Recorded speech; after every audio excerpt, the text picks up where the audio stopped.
Alors, bonjour tout le monde. Bienvenue à cette séance du 17 novembre de la Commission de l'aménagement du territoire. Je vous présente brièvement les membres de la Commission de l'aménagement du territoire. Donc, on a M. Claude Charon qui est avec nous, conseiller du district de Lennoxville. On a Mme Fernande Dalouse qui est conseillère dans le Carrefour. Mme Danielle Bertol qui est conseillère dans Desranleau. Et moi-même, la présidente Geneviève Laroche, conseillère dans Ascot. On a Mme Lefebvre qui devrait se joindre à nous sous peu, qui aussi fait partie de la commission et qui est conseillère à Saint-Élie. Alors, comme vous le savez, la Commission de l'aménagement du territoire siège en public et c'est une commission consultative du Conseil. Donc, on est ici pour faire des recommandations qui seront ensuite amenées au Conseil municipal et creuser les dossiers. Alors, vous êtes bien sûr invités à vous joindre à nous quand il y a des séances publiques. Et par contre, il n'y a pas de prise de parole prévue, sauf selon les sujets. S'il y a des moments où on a le temps de vous faire intervenir, ça va nous faire plaisir de le faire. Donc, sans plus tarder pour la séance du 17 novembre, au niveau de l'ordre du jour, vous aviez tous pris le temps de la regarder. Est-ce que ça vous convenait? Oui. Parfait. Au niveau du procès verbal du 20 octobre dernier, parce qu'on a eu une séance qui n'a pas eu lieu, est-ce que le compte-rendu vous semblait concordé? Oui. Parfait. Madame Berthold, oui. Ça vous va aussi? Parfait. Donc, ce qui nous amènerait déjà au premier point, le point 7.2.1, qui est la demande d'amendement au règlement 1204 concernant certaines contributions rattachées à des travaux et à des services municipaux de la ville de Sherbrooke. Donc, c'est le fameux 1204 qu'on appelle aussi parfois pour les ententes promoteurs. Alors, je pense que c'est M. Tremblay qui nous fera la présentation de cette modification qui nous est proposée aujourd'hui. Tout à fait. Alors, bonjour à tous. Alors, le règlement 1204, comme bien sûr ma collègue vient de le mentionner, c'est bien sûr le règlement sur les contributions rattachées aux travaux à des services municipaux. Donc, c'est notre fameux protocole d'entente qu'on a avec nos promoteurs immobiliers lorsqu'il y a ouverture de rue et que ça implique bien sûr des infrastructures.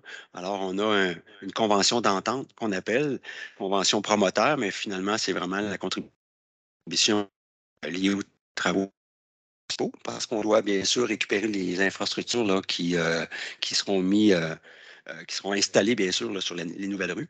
Et dans le cadre de cette démarche, on avait modifié déjà une version numéro 5 dans laquelle on appelait bien sûr la contribution, en fait la garantie de cautionnement qu'on appelle de 20 on l'a fait passer à 50 Bon, après discussion, après démarche, après analyse bien sûr, depuis l'entrée en vigueur de cette disposition, il y a une remise en question qui a été faite au niveau des services puis au niveau aussi du conseil pour le ramener à sa base à 20 Alors, c'est l'exercice qui est présenté aujourd'hui. Il faut savoir que le règlement 1204, c'est un document qui est quand même très influent au niveau de son implication, mais de son impact aussi sur le territoire, parce qu'on parle d'argent, puis on parle aussi d'acceptation de projet lorsque, bien sûr, le projet traverse tout le processus d'approbation, les différentes étapes là, qui mènent à l'ouverture de rue.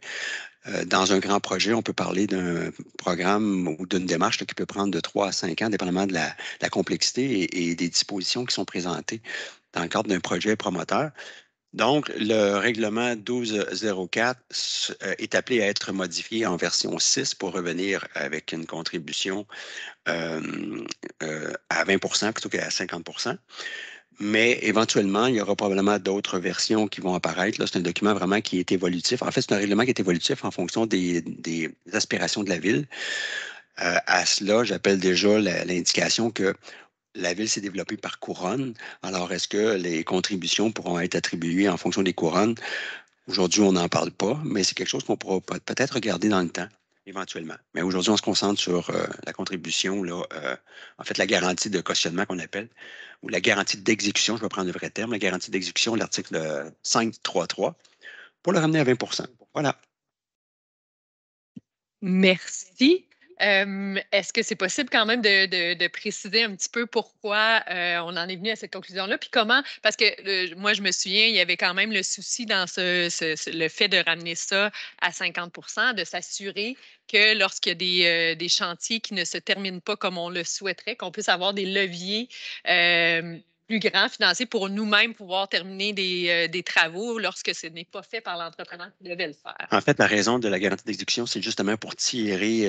En fait, c'est une réserve d'argent que le promoteur met de côté et qu'il verse là, à la ville. C'est une garantie en cas d'exécution à faire à la place du promoteur, par exemple, s'il y a défaillance ou euh, l'exécution là, qui n'est pas tout à fait fait comme dans les règles de l'art. Donc, ça permet à la ville de tirer les montants en question et d'exécuter les travaux à la place du promoteur, ce qui est souvent le cas parce que c'est complexe. Il y a beaucoup de détails dans un projet et pensez là, quand on se fait construire notre propre maison, comment il y a des tanquets et des tout ski là. Alors, ça, c'est la même chose au niveau des projets de promoteurs. Alors, donc, ça nous permet effectivement de donner c'est comme une police d'assurance, mais qu'on obtient déjà du côté de la ville et qui nous permet de pouvoir compléter les travaux ou les défaillances, par exemple, au niveau des travaux, parce que tout ça à la ville qui en devient propriétaire au niveau des infrastructures, donc de la rue, tout ce qui est en surface et tout ce qui est en souterrain, là, donc les tuyaux d'égouts, d'aqueducs, pluviales, et ainsi de suite. Alors, vraiment, c'est comme une police d'assurance. Et on considère à ce moment-là qu'à 20 on est capable de pallier aux problématiques, parce que c'est ça le souci, là. Si on l'avait ramené à 50 c'est qu'il y avait des problématiques. En fait, le jeu d'équilibre, et la question est bonne, le jeu d'équilibre entre l'effort d'hypothéquer la marge de manœuvre d'un promoteur versus le véritable montant qu'on doit attribuer en réserve, c'est toujours un point délicat. Il y a des projets qui demanderaient probablement plus que 20 mais grosso modo, là, dans le 20 c'est tout à fait raisonnable. Il y a des municipalités qui en demandent même plus. Alors, ça dépend bien sûr comment l'expérience se fait, ce qui veut dire que dans l'éventualité où on s'aperçoit que c'est pas assez, ben c'est une disposition qu'on pourrait ajuster aux besoins. Mais pour l'instant, de par l'expérience des années passées et de ce que l'on a en main, ben on est confortable à revenir à 20 pour l'instant. Merci. Est-ce qu'il y a des questions, commentaires des membres de la commission? Puis je veux juste avant, je suis désolée, ça a été un matin un peu rapide. J'ai oublié de présenter tous mes collègues qui sont là. J'ai présenté seulement les membres de la commission. Vraiment désolée. Donc, Monsieur Yves Tremblay, évidemment, qui vient de présenter le point, qui est directeur du service de la gestion et de la planification du territoire. On a avec nous Madame Lynne Dansereau, qui est chef de division à la planification, réglementation et patrimoine. On a Madame Stéphanie Côté, qui est chargée de projet en urbanisme. Non, agente de projet. Ah non. Pauline.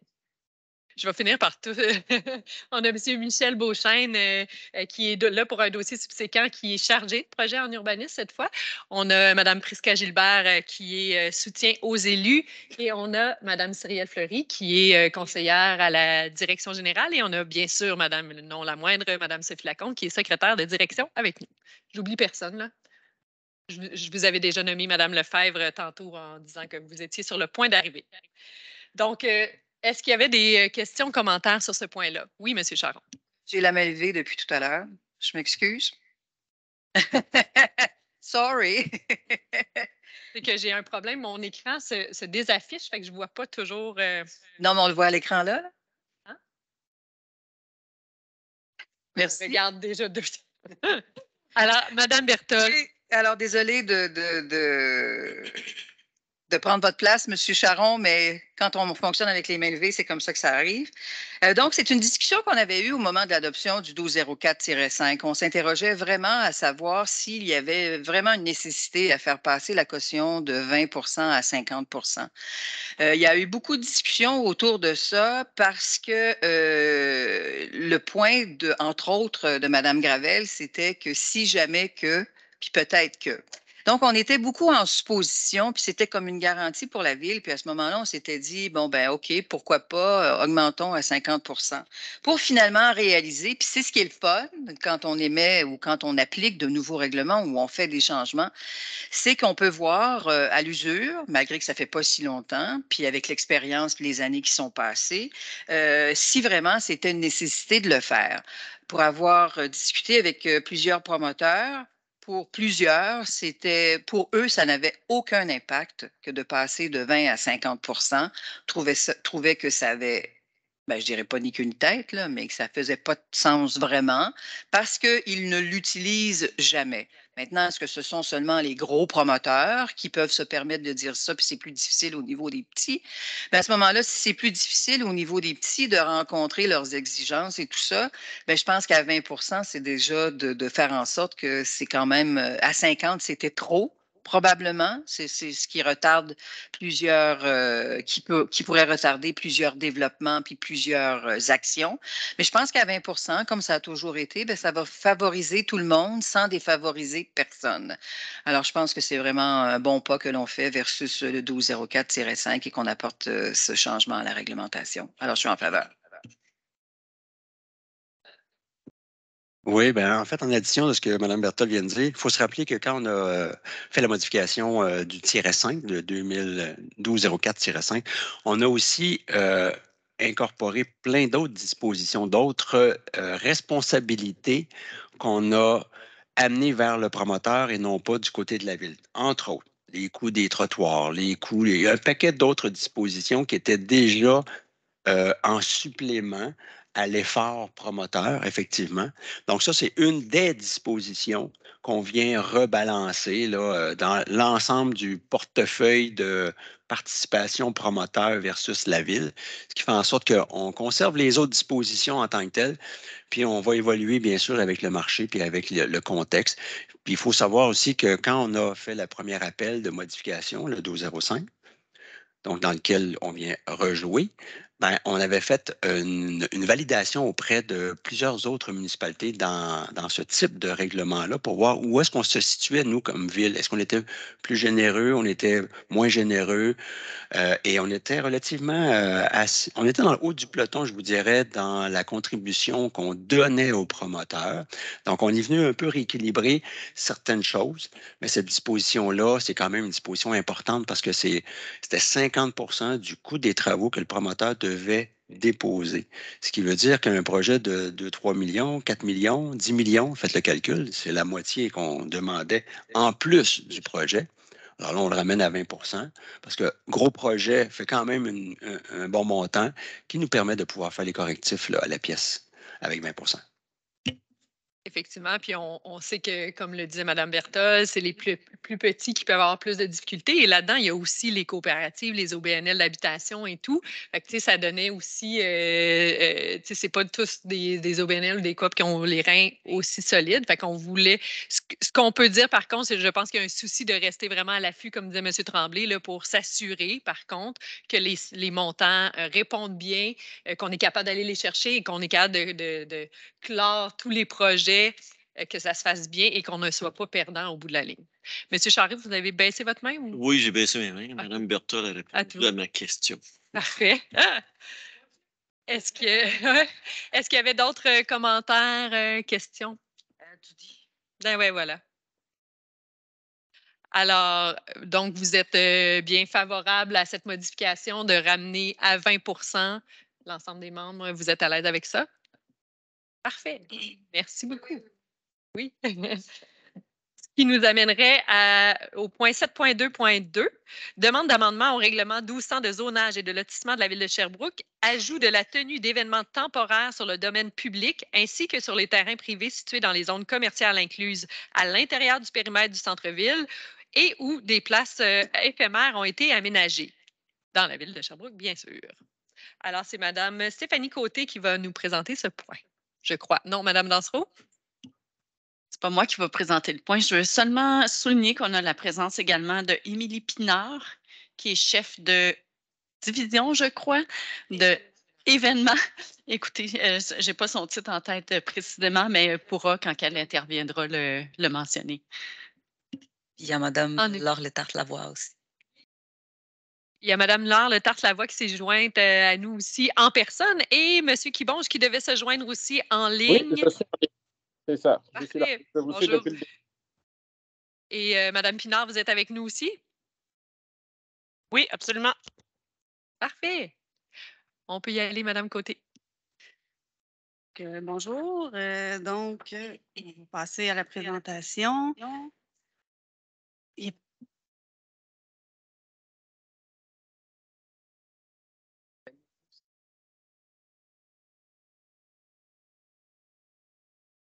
Est-ce que là, vous m'entendez? Là, ça va bien? Super.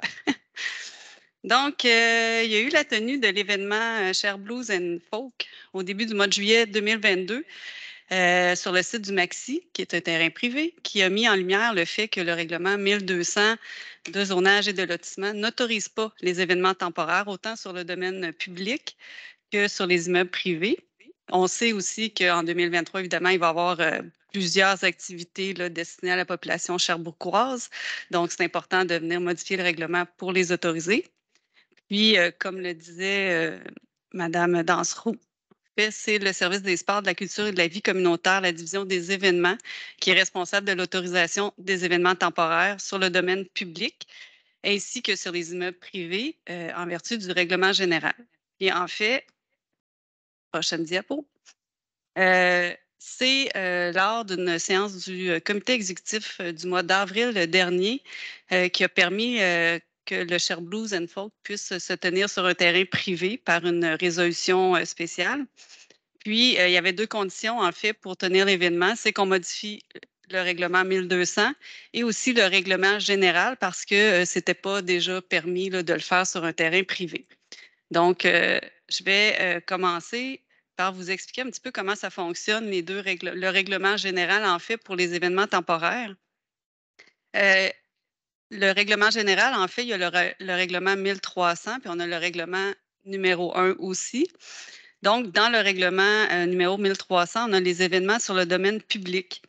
Puis, dans ce règlement-là, en fait, on définit différents termes là, qui sont relatifs, par exemple, à l'autorité compétente, communauté locale, événement spécial, événement de grande envergure, événement de proximité, événement public, fête de voisinage et nouvel événement.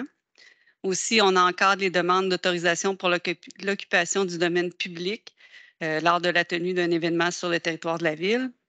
Et aussi, on encadre les fêtes de voisinage. On indique les critères de recevabilité qui sont évalués lors des demandes d'autorisation. Puis ça, je vais vous les présenter aussi, les critères. On désigne les personnes responsables de l'analyse et de la conformité de la demande. On mentionne les dispositions réglementaires pouvant être exonérées et les conditions à tenir compte. Donc, les conditions, ça peut être le stationnement, consommation de boissons alcooliques, par exemple. Puis, on spécifie aussi les dispositions pénales. Parmi les critères, en fait, ça, c'est l'ensemble des critères de recevabilité des demandes. Donc, pour la description de l'événement, il faut que ce soit un événement spécial qui est ouvert au public. Il faut que ça soit conforme aux valeurs de la ville. Il faut que ce soit un événement qui se différencie d'un autre événement, soit par sa nature, son thème, sa clientèle visée ou sa cause soutenue.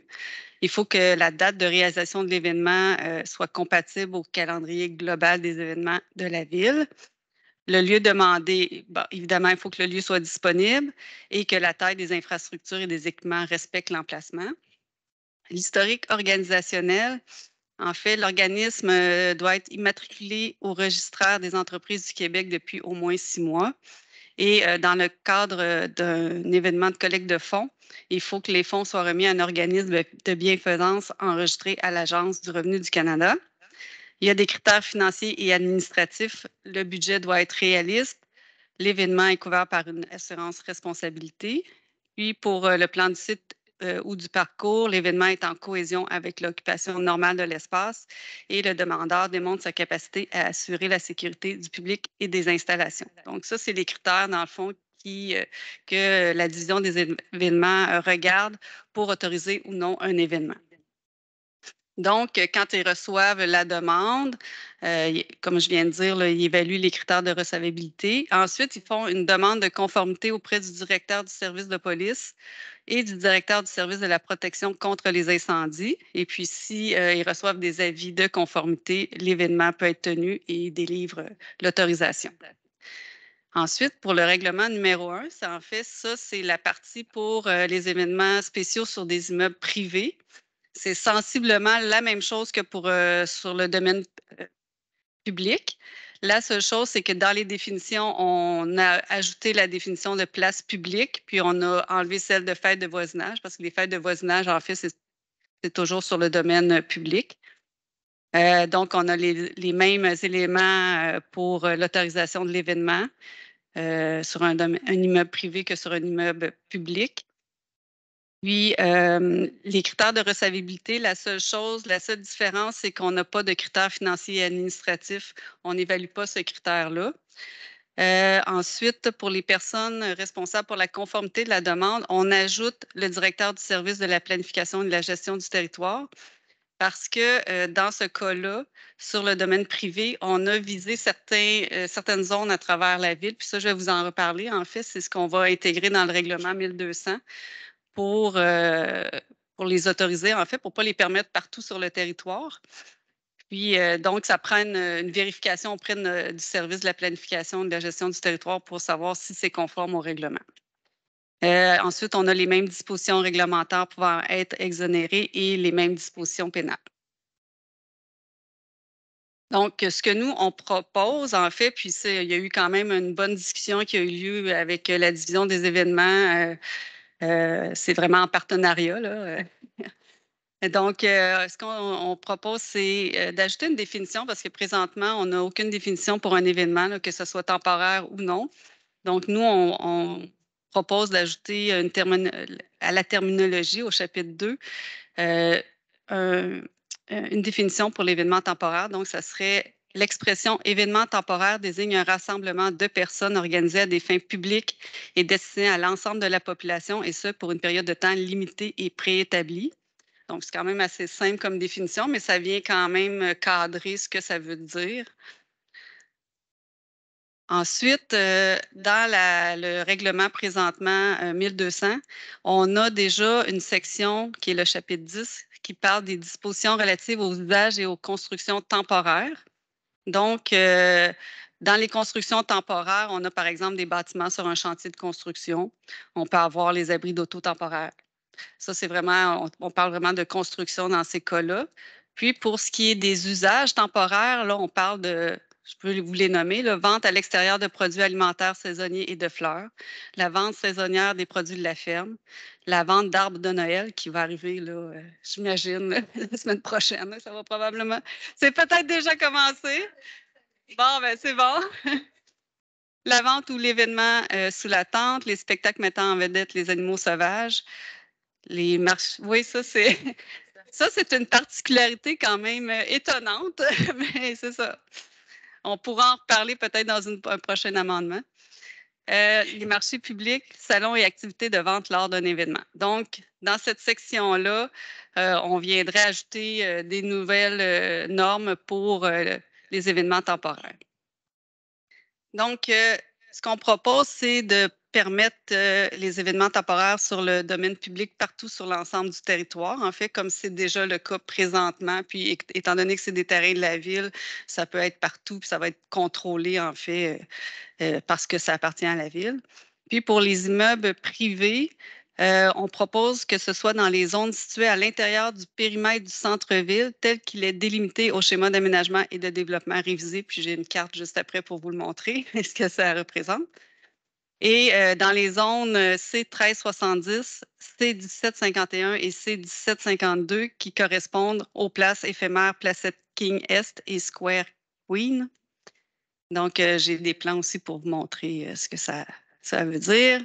En fait, c'est ça. Au centre-ville, on viendrait limiter les événements sur les terrains privés seulement dans les zones qui sont en tireté rouge, mais à l'intérieur du périmètre qui est la ligne rouge aussi, là, Donc, les terrains qui sont en rouge, c'est les terrains commerciaux, mais ils doivent être situés à l'intérieur du périmètre du centre-ville, tel que défini dans le schéma d'aménagement. Ça limite quand même le nombre de terrains. Ça inclut le maxi des Grandes Fourches, évidemment. Et aussi, le marché de la gare est inclus là, dans ce périmètre-là. Pourquoi le limiter à ces terrains-là? En fait, c'est parce que la division des événements, puis Émilie pourra peut-être aussi me confirmer ce que je dis, là, mais c'est que, en fait, l'idée, c'était de justement concentrer les événements au centre-ville, première des choses. Aussi, c'était de ne pas le permettre à trop grande échelle pour le moment, étant donné qu'on n'avait pas d'idée de combien de demandes pourraient être faites par année, là, par exemple. Fait que pour un premier projet, c'était de limiter un peu plus le périmètre. Par contre, on est venu ajouter les places éphémères parce que c'est des places qui sont sur des terrains privés. Donc, on voulait évidemment là, que ça ne soit pas à l'encontre du règlement. Donc, pour la placette King, on parle de la zone C1370. Puis, pour le Square Queen, on a mis 2 zones, en fait, parce que c'était vraiment à la limite d'une zone. La C1751. Donc, on a rajouté quand même la C1752 au cas où il y aurait un événement de plus grande envergure, par exemple, qui ne pourrait pas se contenir sur le seul terrain de la placette. Donc, on le voit ici.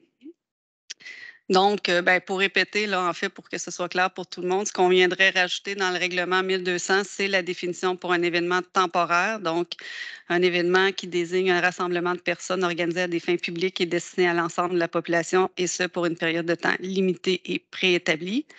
Puis ensuite, on viendrait rajouter l'article 10.2.15 au chapitre 10 sur les événements et les usages temporaires, sur les usages et les constructions temporaires, pardon. Donc, on viendrait rajouter cet article pour autoriser les événements temporaires sur le domaine public sur l'ensemble du territoire de la ville de Sherbrooke. Et puis, un événement temporaire sur un immeuble privé dans les zones commerciales situées à l'intérieur des limites du périmètre du centre-ville, tel que délimité au schéma d'aménagement et de développement révisé. Et de même que dans les zones C1370, C1751 et C1752. Et on ajoute aussi la phrase « Le permis pour la tenue d'un événement temporaire et les conditions relatives à celui-ci sont régies par le règlement général de la ville de Sherbrooke, le cas échéant. » Donc, c'est là qu'on fait vraiment le lien avec le règlement général. Les conditions qu'on a vues au début de la présentation sont appliquées de cette façon-là, en fait. Donc, nous, dans le règlement 1200, c'est vraiment les endroits pour les immeubles privés. Les événements sur les immeubles privés, c'est ce qu'on vient encadrer dans le règlement 1200. Voilà. Merci beaucoup. J'ai Mme Letarte-Lavoie qui m'a écrit pour me dire qu'elle avait une question. Ou n'hésitez pas à lever la main directement dans la séance. Ça me permet d'avoir. Là, il n'y a pas l'air d'avoir une foule, mais... Ouais, parfait. Mme Letarte-Lavoie, ensuite Mme Lefebvre. Merci, Mme la Présidente. En fait, moi, je voulais juste savoir parce on voyait au début de la présentation là, les distinctions avec les événements plus grande envergure, proximité, puis tout ça. Il n'y a pas, là, dans le règlement, il n'y aura pas nécessairement de distinction. En fait, c'est juste, mettons, pour la placette, la rue Kegnès, vu que c'est vraiment c'est une petite place, puis qui est vraiment adossée aussi avec des résidences. Est-ce qu'il y a comme une distinction? Là, ils vont pouvoir faire des événements de plus petite envergure ou, y a-t-il comme une considération par rapport à ça? En fait, ça va être les mêmes critères là, qui vont être considérés. Fait que la grandeur du terrain et les équipements qui vont être mis sur le terrain, c'est un des critères là, qui est de recevabilité. Donc, c'est sûr que si c'est de trop grande envergure, l'événement par rapport à la grandeur du terrain, ça ne sera pas recevable. Fait que je pense que c'est comme ça qu'ils vont le gérer au niveau de la division des événements. Là. Et, évidemment, Mme Pinard va pouvoir peut-être plus nous le confirmer. Puis, l'autre élément, c'est que ça pourrait être autorisé aussi sur un autre terrain privé dans ces zones-là. Ça a été considéré aussi parce que les possibilités sont quand même limitées là, dans ces zones-là. Donc, l'idée, c'était de ne pas venir être trop précis non plus, là, que ça devienne difficile à appliquer. Donc, on l'a... en fait, la possibilité est là que ça pourrait être sur un autre terrain de ces zones-là, mais c'est quand même limité là, comme impact. Là. Ben, parce que je suis favorable là, au règlement. C'est juste considérer la capacité de ce terrain-là, puis le fait que les résidences sont très, très proches là, de ce terrain-là, mais je suis favorable au règlement. Est-ce que Mme Pinard, vous voulez réagir là-dessus? Oui, tout à fait. En fait, Mme Côté a très, très bien résumé la façon dont on procède aussi pour octroyer ou non les autorisations. Puis la nuisance, on essaie d'en tenir compte aussi dans l'évaluation, puis quand on donne les autorisations, puis la vocation des sites aussi de façon générale. Fait que tout ça ça fait partie des critères qu'on. Fait que, évidemment que l'envergure de l'événement, on ne mettrait pas, à titre d'exemple, là, sans faire une caricature, un Cher Blues dans une placette, par exemple. Merci. J'ai Mme Lefebvre. Oui, juste pour clarifier, il s'agit d'un ajout et qui ne remet pas en cause les autres autorisations. Là. Ça, Quelles on autorisations? nous a présenté les autres, ce qu'autorise déjà le règlement. Donc ça, on n'y touche pas à ça. On vient juste ajouter. Ben, en fait, on vient préciser au règlement 1200 de zonage et de lotissement les endroits où on le permet. Donc, pour le domaine public, c'est l'ensemble de la ville. Puis pour le domaine privé, ben, c'est le centre-ville et les quelques zones où on a des placettes éphémères. Oui, mais ça ne remet pas en cause Non, pas du les tout. autres C'est ça, les deux autorisations. règlements C'est juste que je généraux là, sont conservés tels quels. Parfait. Merci. Monsieur Charon. Oui, merci. Puis juste, c'est hypothétique ce que je vais vous dire, mais exemple, pour Square Coon, c'est une location. Fait que demain, il ne veut plus nous louer, il faut changer de place. Ça va être comment? Est-ce que ça va être complexe de faire une demande ou parce qu'on risque de changer de place? Puis à titre d'exemple, on a déjà été où c'est qu'il y avait l'ancienne coop en face de chez Clark et Fils. Si on visait à faire un compromis, comment est-ce qu'on va gérer ça? C'est sûr qu'il y a probablement une révision qui va être à faire là, si jamais. Une demande de changement de zonage. C'est ça. Il va falloir venir l'autoriser. Si c'est encore sur un terrain privé, là, effectivement, c'est plus dans la zone où on l'autorise. Effectivement, il faudrait venir l'ajouter ou ajuster le règlement en conséquence. Donc est-ce qu'il y avait lieu de peut-être prévoir ça aujourd'hui? Dans le sens que, est-ce qu'on pourrait dire, bien, on va agrandir la zone, puis ça se peut que ça bouge ailleurs? C'est-tu possible? Il y a M. Tremblay, peut-être, qui avait une. Je pense que l'addition à votre demande que vous faites, c'est peut-être pertinent de valider si le site est encore propice pour un certain temps pendant qu'on fait la modification.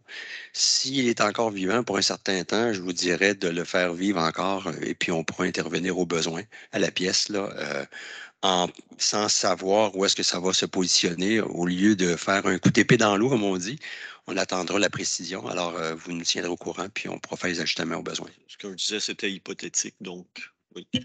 Oui, c'est ça. Puis il faut quand même considérer que ça couvre une grande zone. Fait que si on ajoute des zones à ça, ben là, on vient couvrir beaucoup plus de zones pour une possibilité qui n'est pas encore arrivée. Comme on le voit aujourd'hui, on pourra le revoir si jamais il y a un changement. Mais en fait, c'est que le fait que si on veut rendre dans les objectifs, on voudrait rendre le Square Queen permanent. Donc, c'est dans cet objectif-là, à quelque part, si on veut le rendre permanent, peut-être qu'il va falloir le déménager, je ne sais pas. Parfait. Merci. J'ai M. Quibonge, ensuite Mme Berthold. Merci, Madame la Présidente. Puis merci pour la belle présentation. Ma question avait déjà été répondue avant, mais c'était aussi pour savoir, quand on parle de limiter les événements ou de ne pas faire des événements de trop grande envergure dans des places qui sont petites, est-ce que ça encadrait aussi la possibilité qu'il y ait peut-être des événements qui vont se passer en même temps sur le territoire du centre-ville? Par exemple, en même temps qu'il y en a un sur la grosse place publique, il y en a un qui se passe de l'autre côté, mettons, proche de la rue Dufferin, là, parce que je vois qu'elle fait partie du périmètre, là où il peut y avoir plusieurs événements. Donc, c'était juste pour voir si ça, il y avait comme de l'encadrement pour ça, pour la première question. Puis la deuxième, c'était concernant les habitants du centre-ville qui restent là. Cette année, avec le Cher Blues, moi, j'ai vraiment aimé la créativité que le conseil exécutif a validé de mettre le Cher Blues autour du Maxi. Puis j'ai quand même eu quelques plaintes. Ça fait partie du contrat, j'imagine. Puis c'était de voir si vous aviez aussi anticipé ça, parce qu'autour du lac des Nations, là où il y a souvent comme, que ce soit des événements au marché de la gare ou des événements au parc Jacques-Cartier, il y a souvent des plaintes quand il y a des gros événements, mais on peut souvent les canaliser en disant, ah, vous savez, c'est juste temporaire, c'est juste l'été, c'est juste à ce moment-là. Donc c'était pour voir si ça avait été envisagé. Comment répondre à ces futures demandes par rapport à ce genre d'intervention-là. Merci. Est-ce que Mme Pinard, vous vouliez réagir? Oui, tout à fait. En fait, quand on parle de calendrier des événements autour duquel on autorise les activités, il faut que ça soit compatible. Les éléments que vous mentionnez, M. Monge, en font partie quand on analyse un événement ou quand on vient pour donner l'autorisation d'un événement. Pour ce qui est de la nuisance, évidemment qu'on essaie de le prendre en compte. Mais c'est un dossier, vous savez, qui est plutôt délicat. Il y a pour le Cherblouse, de façon plus spécifique, là, il y a des réaménagements en termes de sites qui peuvent être faits pour que la rivière ne porte pas tant le son de la musique ou des spectacles qui s'y produisent. Pour le reste, on fait vraiment notre possible. Mais c'est toujours le dilemme entre des parcs urbains animés, une diffusion culturelle, une attractivité grâce à l'événementiel et aux activités qui se passent à Sherbrooke et le ou les citoyens que ça dérange. Mais on essaie de conjuguer tout ça et quand on a des doutes, évidemment, on vient valider là, la position avec les élus. Merci beaucoup. J'ai Mme Merci. Berthold. Merci. C'est très accueilli favorablement cette disposition du fait que, bon, on se souviendra que le Cherblouse est arrivé à la hâte, à la dernière minute pour dire on veut faire ça au maxi, puis c'était vraiment dû au fait de ce qui se passait sur Wellington Sud. Et la construction et tout ça. Donc, il avait fallu faire des pieds et des mains du côté du comité exécutif pour permettre la tenue de cet événement au maxi. Maintenant, ils n'auront plus à se casser la tête, donc ce sera fait. Pour les autres plages, je pense que c'est intéressant d'avoir aussi bien cerné à quels endroits on pourra le faire et tout. Donc, bravo, chapeau d'avoir eu l'ouverture de le faire. Maintenant, pour ce qui est du bruit, écoutez, quand on faisait des spectacles à Nikitothèque, c'était le district du pain solitaire qui se plaignait. Maintenant, au Maxi, ben, ça va être Hôtel-Dieu, ça va être Centre-Ville. On ne fait pas d'omelette sans casser deux. C'est la même chose du côté de la fête du Lac des Nations. Les gens savent que de telle date à telle date, ben, ils ne pourront pas dormir beaucoup. Puis, tout au moins, ils vont avoir des beaux feux d'artifice gratuits. C'est là-dessus qu'il faut, qu'il faut y aller.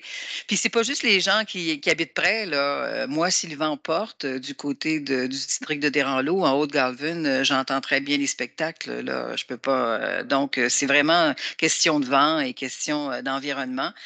Donc, moi, je salue ça. Qu'on ait apporté cette modification-là ou qu'on ait ajouté cette possibilité-là. Puis, bravo. Je pense qu'on est ouvert à faire en sorte que l'on puisse vivre des événements intéressants, puis faire participer le monde et tout ça. Là. Donc, on essaie de faire de plus en plus de belles choses pour éviter de mettre des bâtons dans les roues dans les différents organismes qui font de l'événementiel. Voilà. Merci, Mme Berthold. En effet, moi, je pense que de venir dynamiser nos différents secteurs, nos placettes publiques et tout, c'est vraiment intéressant pour la population. Oui, je pense qu'il y a toujours des gens qui vivent des nuisances avec ça, mais il faut se rappeler aussi qu'on a quand même des règles. Tout doit se terminer à 11 heures. Je ne me trompe pas, Mme Pinard. Il y a quand même il y a des choses qui sont mises en place. On ne fait pas des spectacles pendant toute la nuit, des choses comme ça. Puis, je pense que les bénéfices sont de loin plus grands, puis c'est les périodes assez temporaires pour que ça soit apprécié par le plus grand nombre. Madame Lefebvre, vous vouliez rajouter quelque chose? Excusez, j'ai pas encore tous mes neurones. Mais oui, faut rappeler aussi que c'est pas des événements, c'est des événements temporaires, donc c'est pas quelque chose qui va avoir lieu tout l'été ou toute l'année. C'est vraiment ponctuel. Donc oui, on peut comprendre que ça crée des nuisances, elles sont plus ou moins encadrées, mais c'est très temporaire quand même, donc ça contribue au dynamisme et à la vie d'une ville, donc c'est un peu normal. Je me demande peut-être que Peut-être que les gens qui font des plaintes, c'est parce qu'ils sont pas au courant non plus qu'il y a des événements, non? Je sais pas trop. Ben, je pense que souvent, c'est deux. Il y a des gens qui attachent plus d'importance à la quiétude fait que c'est pour ça que l'équilibre est bon. Mais on rappelle quand même, Mme Pinard l'a dit aussi, là, c'est pas c'est pas parce que l'on l'autorise dans ces zones-là que n'importe qui sur un terrain privé peut organiser un événement sans d'abord passer par la ville. Fait qu'il y a des vérifications qui sont faites. On s'assure que c'est adapté, que ça vient pas se chevaucher, que c'est pas non plus que les gens vont respecter les règles. Là. Fait que je pense que comme ça, on s'assure d'avoir un bon contrôle de la situation. Est-ce qu'il y avait d'autres? Ah, j'ai Mme Pinard qui veut ajouter quelque chose? Je voulais juste souligner publiquement là, devant les gens l'excellent travail de mes collègues du côté du SPGT, du SAJ aussi, avec qui tout le monde a travaillé. Stéphanie a porté ce dossier-là d'une main de maître. C'est pas toujours facile d'expliquer nos réalités mutuelles, puis ce dossier-là est arrivé sur leur bureau sans que ça soit nécessairement prévu dans leur planification. Alors, je tenais à souligner l'excellent travail de ce côté-là, du côté de mes collègues au SPGT. On a peu l'occasion de le faire entre nous, mais publiquement. Alors, simplement, c'est ce que je voulais faire. Merci beaucoup. J'abonde aussi en ce sens-là. Je trouve que c'est vraiment le fun aussi de voir les différents services de la Ville travailler ensemble pour ce genre de dossier-là, pour s'assurer qu'on n'a pas d'angle mort. Alors, merci beaucoup. Donc, je comprends que tous les membres sont favorables à cette modification pour permettre les événements. Bien, parfait. C'est ce qui met déjà fin à notre séance publique. Alors, je vous remercie tous et toutes d'avoir été là. Puis, on se revoit là en décembre sûr. On va se confirmer la date tantôt en atelier de travail. Bonne Merci. journée.